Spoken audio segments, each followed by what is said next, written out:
Buenos días, tengan todos ustedes con el debido respeto. Nos quitamos este obligatorio tapabocas para, en primer lugar, antes de dar nuestra rueda de prensa que va a versar sobre el tema de los derechos humanos, el avance que Venezuela ha realizado en esta importante materia, quiero obviamente expresar mis sentidas condolencias a todos los familiares de las víctimas de los trágicos sucesos ocurridos en las Tejerías, Estado Aragua. Al mismo tiempo, expresar y referir nuestro apoyo a las gestiones que el jefe de Estado, presidente Nicolás Maduro, en persona, junto a su tren ejecutivo y los que él ha designado de manera directa para esta materia, han venido desarrollando en el lugar de los hechos para reconstruir esta zona lamentablemente impactada, devastada por ese fenómeno natural que ocurrió hace apenas unos días. Igualmente yo quisiera informar que a partir del 12 de octubre nosotros instruimos a nuestros fiscales superiores a convertir todas nuestras oficinas y sedes fiscales, tanto en el área metropolitana de Caracas como en todo el territorio nacional, como centros de acopio, de apoyo para recibir donativos y entregarlos a las víctimas de estos lamentables hechos. Quiero informar, vean esto que importante, la solidaridad humana. En apenas 2 días hemos recibido un total de 10.356 unidades donadas, que incluyen 2.564 kilos de alimentos no perecederos, 4.265 prendas de ropa, 897 cajas de agua potable, 180 pares de calzado, 287 juguetes, 1.389 productos de higiene, además de colchones, colchonetas, utensilios de cocina, productos de limpieza y medicamentos. En las próximas horas estaremos obviamente haciendo entrega formal de estos donativos. Pudiera yo mostrar algunas gráficas que expresan testimonialmente de todo esto que está en tiempo real ocurriendo para el bien de todos los habitantes de las Tejerías. Igualmente quiero destacar que esta actividad continúa, no es una actividad temporal hasta ahora, sino la vamos a seguir realizando mientras dure la contingencia. Por lo tanto, quiero destacar y felicitar a nuestro equipo, a nuestra Dirección de Gestión Social, a todas las fiscalías superiores, a las directores generales y de línea, a todos nuestros abogados, nuestro personal que ha estado pendiente de esta tarea. Dicho esto, quiero obviamente entrar ya directamente en esta materia tan importante que vamos hoy a explicar, a detallar, como son los avances de gran impacto, de gran envergadura, de una fortaleza institucional incuestionable, que revela cómo el Estado venezolano, a través del Ministerio Público y del sistema de justicia, le da prioridad, yo diría extrema, de altísimo nivel, a todos aquellos casos que lamentablemente en algún momento pudieran involucrar a funcionarios policiales o militares en violaciones a derechos humanos. Y lo digo porque a partir de nuestra llegada al Ministerio Público en agosto del año 2017, se le ha dado a esta materia un vuelco realmente orgánico, estructural, que obviamente aleja esta gestión nuestra de la actuación pasada, que a pesar de que la prófuga de la justicia, que fue fiscal general de la República en mala hora, hecho luego de su huida del país, una especie de propaganda en relación a esta materia. La realidad es que cuando ella estuvo en funciones en este Ministerio Público, la mayoría de los casos durmieron el sueño de los justos. Archivos fiscales, total, investigaciones sin ningún tipo de diligencias. Obviamente una cifra totalmente irrisoria, ínfima, de imputaciones, acusaciones y obviamente mucho más ínfima aún en condenas. Obviamente que nosotros hemos hecho un esfuerzo sin precedentes en el país, yo diría inédito, para que no quede duda que ningún funcionario policial o militar, en caso de cometer cualquier tipo de abuso, sea una detención arbitraria, sea la ejecución de malos tratos o crueles, inhumanos y degradantes, o en los casos más graves, que son violaciones al derecho a la vida, este Ministerio Público está decidido, como en efecto lo ha demostrado, en actuar con todo el peso de la ley. Y yo creo que las estadísticas en estos temas, las cifras, con expedientes, con nombres, con apellidos, en el sistema nuestro digitalizado de actualización, de seguimiento de casos, habla por sí solo. Para que ustedes tengan una idea, durante lo que va de 2022, que todavía no ha culminado este año, nosotros hemos imputado como Ministerio Público a 533 funcionarios y 20 colaboradores particulares de estos funcionarios que obviamente son cómplices necesarios, utilizados por ellos para la comisión de estos hechos graves.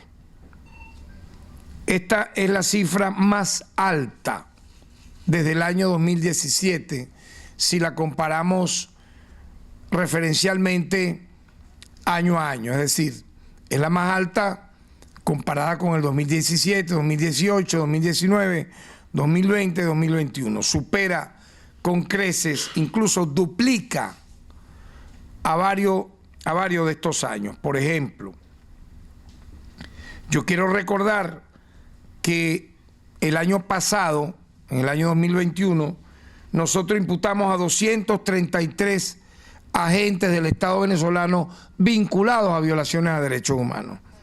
Este año, repito, entonces sería el doble. 533 funcionarios más 20 colaboradores, da una cifra de 555 personas imputadas por violaciones a derechos humanos. Obviamente que la cifra habla por sí misma del esfuerzo, de la dedicación exhaustiva por parte del Ministerio Público, por parte de los órganos auxiliares de justicia, de los tribunales penales, para castigar estos lamentables hechos. Quiero igualmente globalizar una cifra que también pudiera darnos la idea de este trabajo, que sería la que hemos hecho desde nuestra llegada al Ministerio Público hasta la fecha. Nosotros hemos imputado a 1.403 funcionarios y 60 colaboradores para un total de 1.463 personas. Repito, 1.463 personas imputadas a partir de agosto del año 2017 por cometer abusos y violaciones a los derechos humanos. Durante el año 2022, además, han sido acusados 398 funcionarios. Ya estamos hablando de un nivel de avance en función a lo previo. Previo a una acusación es la imputación. Posterior a la imputación viene, de haber elementos de convicción para ello, la acusación. En tal sentido, son 398 funcionarios acusados, más 34 civiles colaboradores, para un gran total de 432 acusados por cometer violaciones a derechos humanos, la que es también la cifra más alta desde nuestra llegada al Ministerio Público. Estoy hablando del año 2022. O sea, esta cifra que acabo de decir es del 2022. Ahora, a partir del año 2017, se han acusado a 1.546 funcionarios. Repito, a partir del año 2017 se han acusado a 1.546 funcionarios y 81 civiles, para un total de 1.627 acusados. Con respecto a los funcionarios privados de libertad, en lo que va de año, es decir, en este año 2022, han sido detenidos 181 funcionarios y 8 civiles por violaciones a los derechos humanos, solamente en este año que no ha culminado. Ahora, desde el año 2017, la cifra de privados de libertad alcanza a 769 funcionarios y 39 civiles, para un total de 808 personas. Son, yo diría, cifras contundentes, muy reveladoras, que hablan de un trabajo diario, sistemático, en tiempo real, donde cada acción lamentable en materia de violación a derechos humanos ha tenido una reacción por parte del Ministerio Público. Y hay una cifra sumamente, también yo diría, trascendente, que es la cifra de condenados, es decir, personas que tienen, agentes del Estado que tienen sentencias definitivamente firmes. Esto no tenía precedentes en el pasado. Hemos logrado, voy a hablar de este año, condenas contra 64 funcionarios y 19 civiles, para un total de 83. Pero globalizando a partir del año 2017 a la fecha, hemos alcanzado un total de 358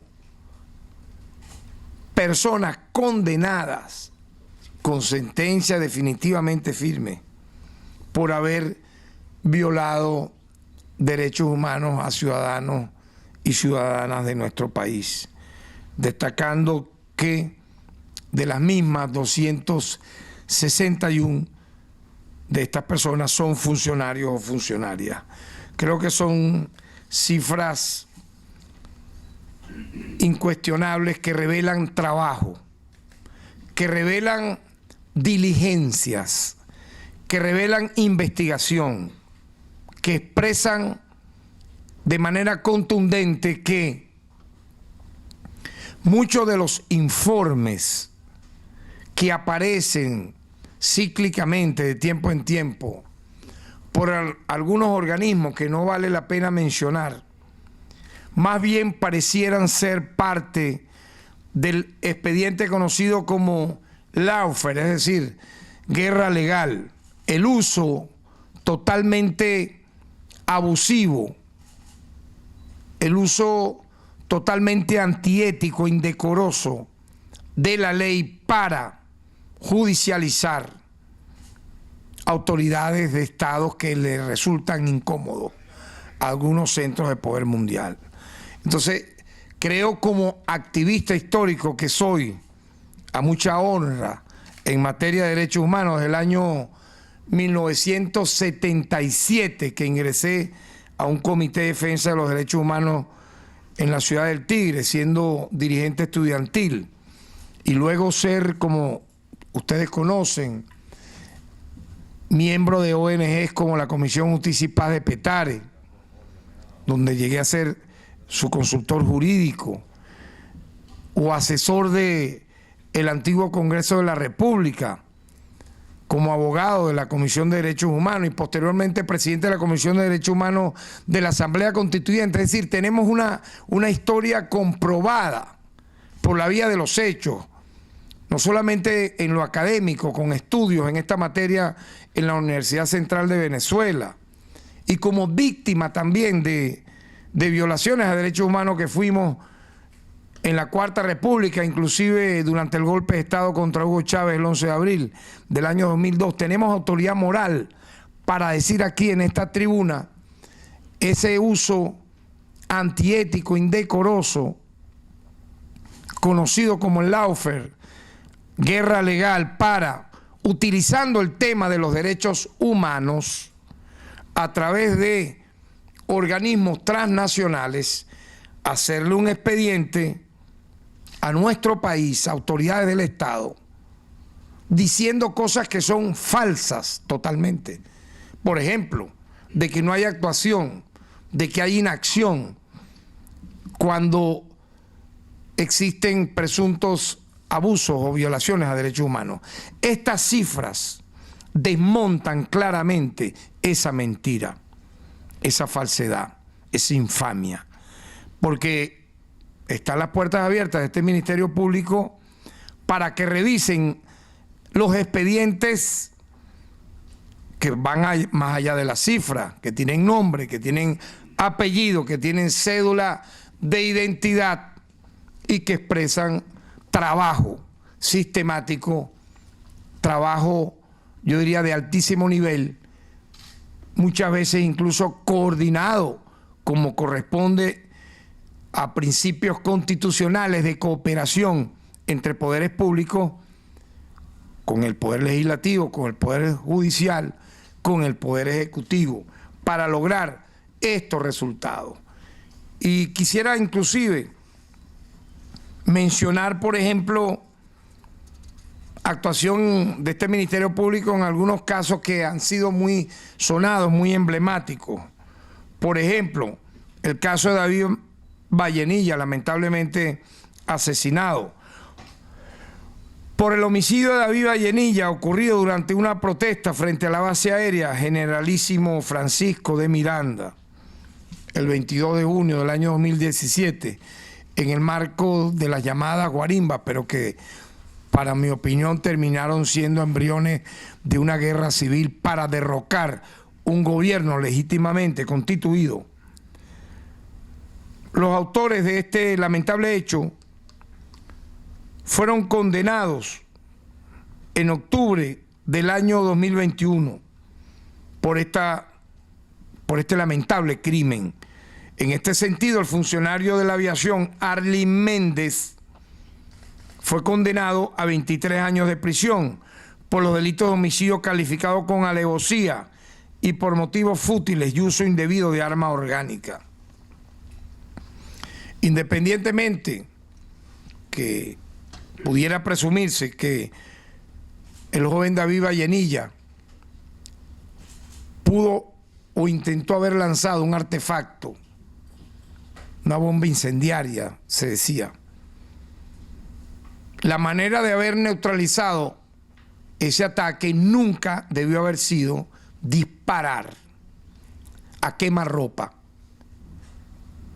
una escopeta que contenía obviamente un material balístico que le ocasionó la muerte. Esa no es la manera. ¿Por qué? Porque ahí se violó de manera flagrante el principio de uso progresivo de la fuerza. Entonces hubo más bien un uso desproporcionado de la fuerza para, lamentablemente, entre comillas, neutralizar ese ataque, ocasionando la muerte de este joven, y por tal motivo entonces Arley Méndez fue condenado a 23 años de prisión. El caso de Leonardo González ocurrió el 4 de noviembre del año 2021. Fueron condenados a cumplir la pena de 28 años y 7 meses de prisión 4 exfuncionarios de la Policía Municipal de Naguanagua y 2 exfuncionarios de la Policía del Estado Carabobo por haber causado la muerte de Leonardo González en el municipio de Naguanagua del Estado Carabobo en el marco de una protesta ocurrida también el 27 de julio del año 2017. El caso de Daniel Kellis, el 20 de octubre del año 2021 fueron condenados a una pena de 26 años y 3 meses de prisión 2 funcionarios de la Policía del Estado Carabobo por la muerte de Daniel Kelis Araca, de 20 años, quien falleció por un disparo durante una manifestación en el año 2017. El caso de Fernando Albán, exconcejal, falleció el 8 de octubre del año 2018.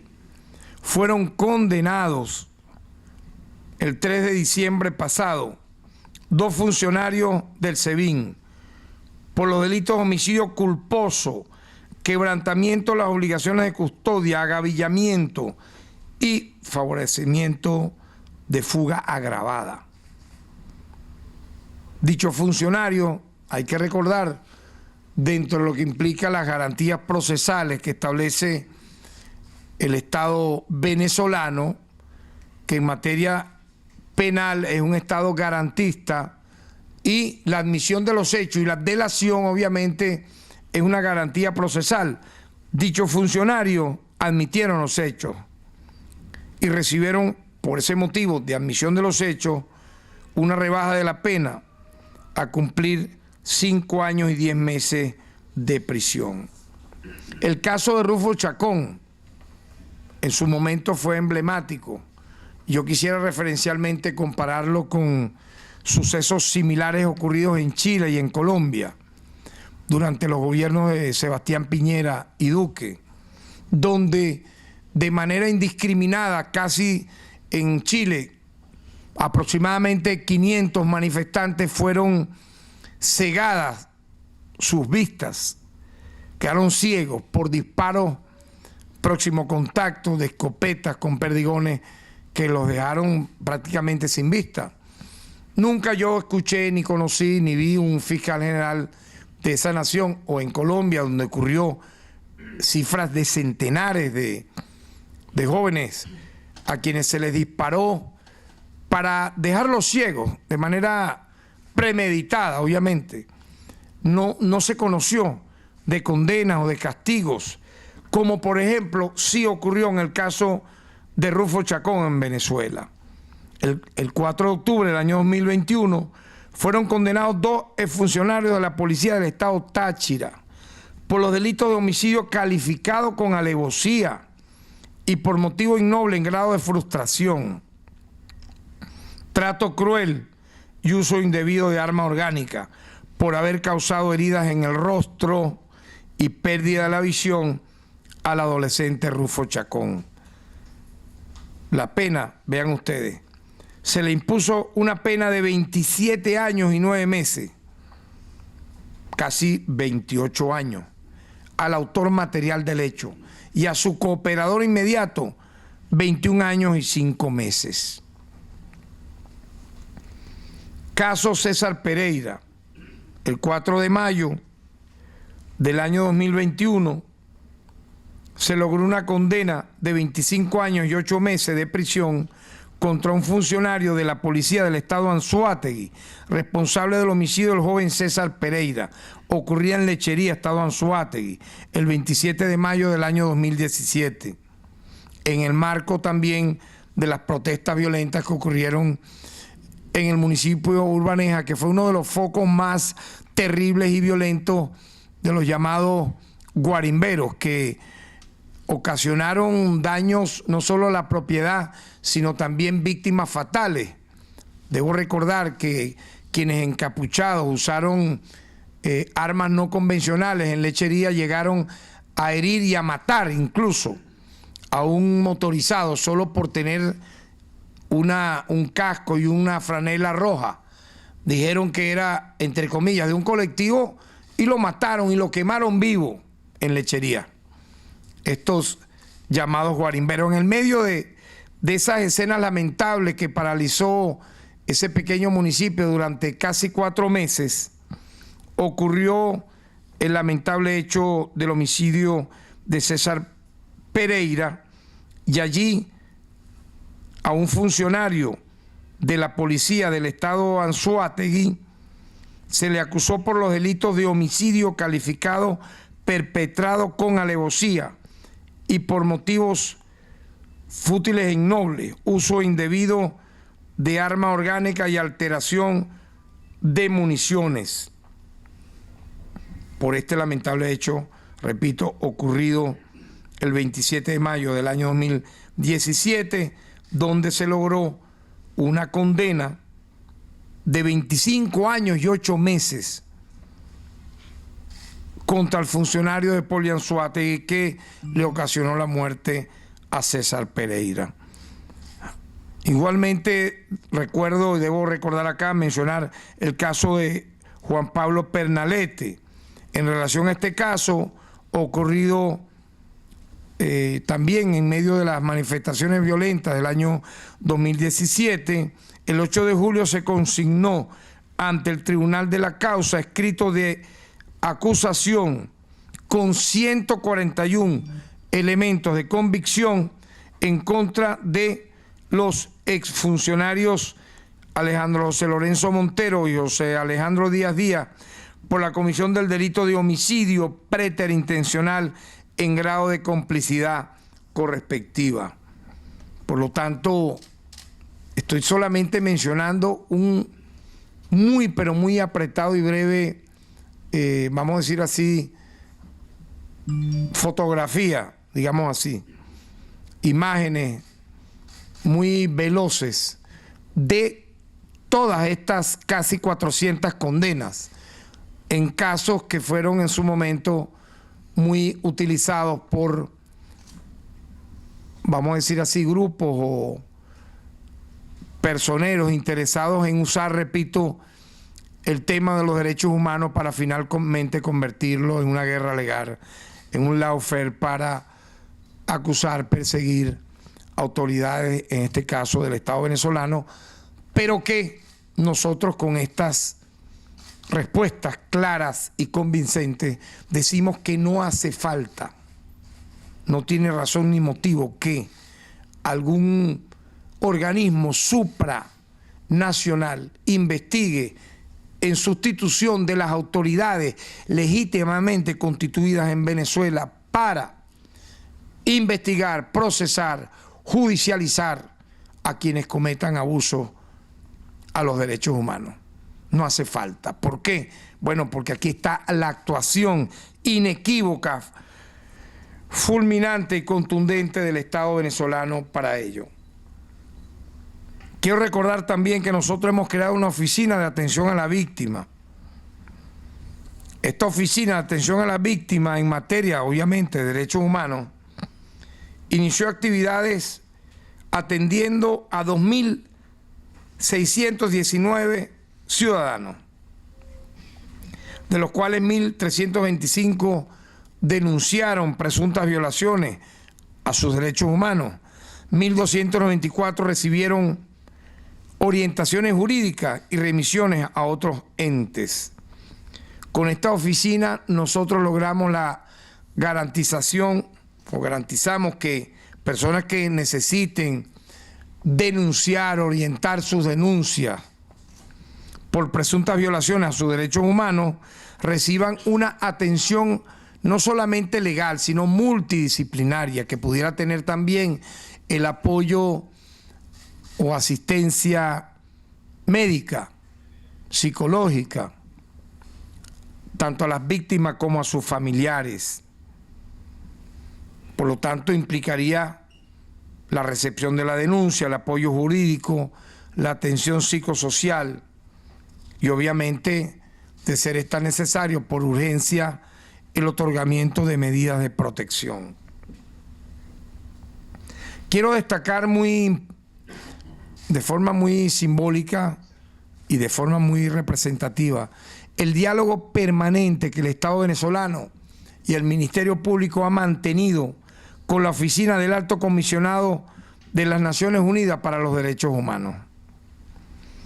Queremos reafirmar pues la voluntad de continuar ese diálogo, de mantener esa coordinación en el sentido de construir una interrelación genuina, ética, que responda a la verdad y a la justicia con instancias internacionales, tal como se ha hecho con la Oficina del Alto Comisionado de las Naciones Unidas para los Derechos Humanos. Hemos recibido de esta oficina directamente denuncias sobre casos puntuales que han producido resultados, inclusive, aparte de las reuniones donde he participado de manera personal con dichos miembros y nuestros directores, dichos funcionarios han hecho inspecciones a centros de detención y de reclusión, y se caen todas esas bajezas, todos esos falsos positivos, donde se ha querido inventar películas de terror, hablando de cualquier cantidad, yo diría, de fábulas, muchas veces todas, yo diría casi todas, premeditadas para hacer daño, para darle avance a esa guerra legal contra el Estado venezolano.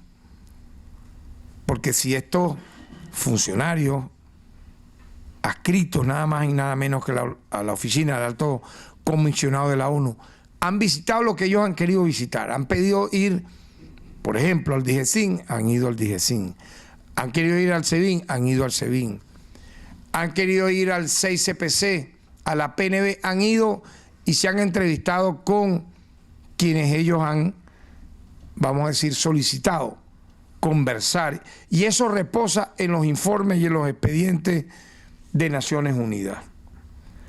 Por lo tanto, yo quisiera expresar que en su propio informe, en varias oportunidades, la alta comisionada ha destacado los resultados de las investigaciones realizadas por este Ministerio Público. Eso consta y ustedes pueden chequearlo a partir, repito, del año 2017 a la fecha.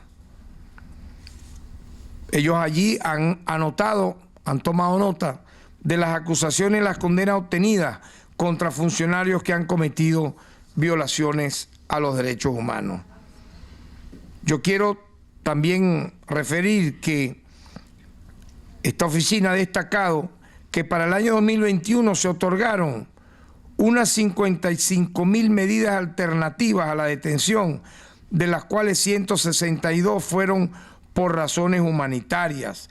La alta comisionada también celebra la creación dentro del Ministerio Público de una fiscalía especializada en protección a la diversidad de género, y destaca que la República Bolivariana de Venezuela ha adoptado medidas para el fortalecimiento del Estado de Derecho, incluyendo la adopción de medidas legislativas en el Código Orgánico Procesal Penal destinadas a reducir el retraso procesal en los procedimientos judiciales, que ha abordado la detención preventiva y prolongada y el hacinamiento en los centros de detención, y que se ha avanzado en la reforma de los policías. O sea, esto está escrito y ustedes pueden verlo en el informe de la alta comisionada para los Derechos Humanos de Naciones Unidas. Ahora bien, extrañamente, no voy a decir que todos los medios de comunicación, pero una gran parte de los medios de comunicación, esto que yo estoy acá difundiendo, lo silencian. Ahora yo digo, ¿por qué? Si hay una libertad de expresión y de información, y hay un derecho humano a informar y a comunicar, ¿por qué esto que yo estoy aquí describiendo en detalle, que no es la primera vez que lo hago, queda simplemente relegado? ¿Por qué no es noticia? ¿O por qué no la convierten en noticia? Porque esta verdad duele, obviamente, a algunos propagandistas que les gustaría más bien que en vez de todo esto que yo he mencionado, hubiese más bien impunidad, que era lo que existía en el pasado, la década de los 60, 70, 80, 90. Impunidad absoluta y total en relación, por ejemplo, a las masacres ocurridas, a todas las que ocurrieron, pero particularmente la de Yumare, el Amparo, el Caracazo, Cantaura. Nosotros hemos tenido que reabrir esos casos. Dígame de las desapariciones forzadas ocurridas en la llamada guerra contra insurgencia entre los años 60 y 69, inclusive también durante el primer periodo de Rafael Caldera. Nosotros hemos manejado cifras, los activistas de derechos humanos de la época, de hace 30, casi 40 años atrás, de que en ese periodo hubo nada más y nada menos que 5.000 ejecuciones extrajudiciales producto de motivaciones políticas. Aproximadamente 3.000 venezolanos y venezolanas que fueron desaparecidos de manera forzada antes que ocurriese eso en las dictaduras del Cono Sur, porque ocurrieron, repito, en los años 60. Pero luego se replicaron en el Cono Sur, la dictadura de Videla, Stroessner, Somoza, etc. 3.000. Entre ellos destaca la fallida desaparición forzada de Alberto Lovera, que fue previamente torturado, su cuerpo lanzado desde un helicóptero al mar y apareció en las orillas de una playa de Lechería, estado Anzoátegui, brutalmente masacrado. Los asesinatos selectivos de grandes líderes que pudieron haber cambiado la historia del país en su momento, como por ejemplo Fabricio Ojeda, asesinado bajo torturas el 21 de junio de 1966.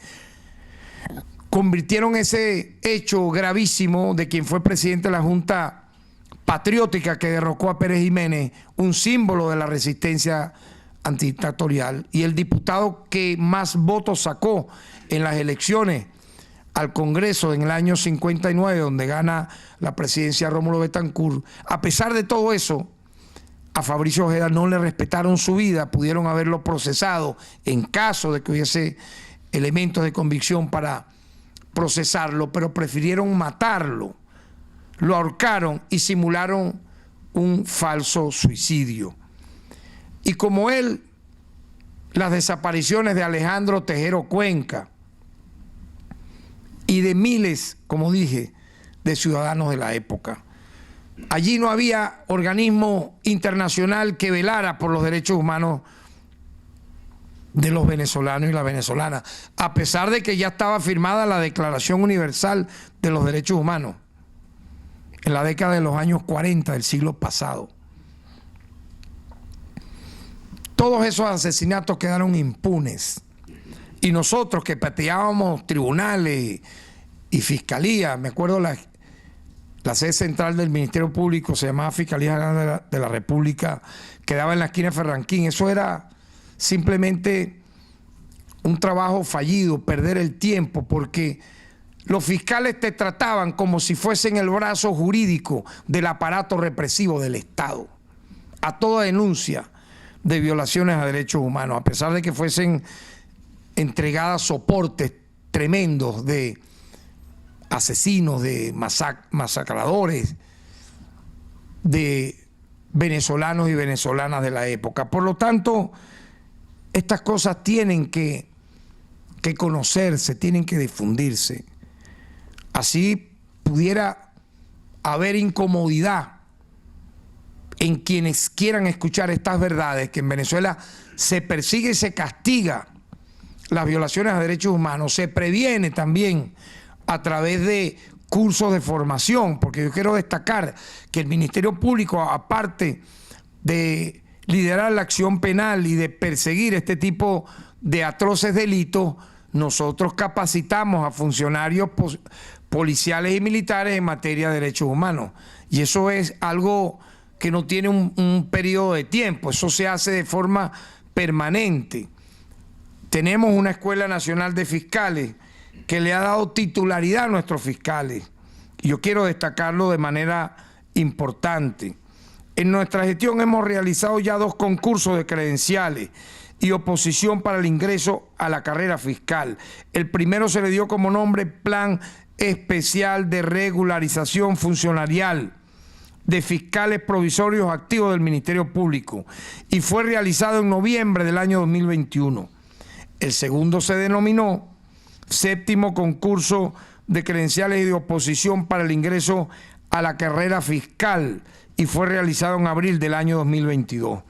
Como resultado de estos concursos, se han obtenido la titularidad a su cargo de 52 fiscales y la cifra va en aumento. Se trata de un paso importante para garantizar la independencia de los fiscales del Ministerio Público y adicionalmente a ello está la formación a través de nuestra Escuela Nacional de Fiscales. Hemos seguido desarrollando programas de formación en derechos humanos que han alcanzado un total, y esta cifra es bien relevante, de 104.748 personas formadas en materia de derechos humanos.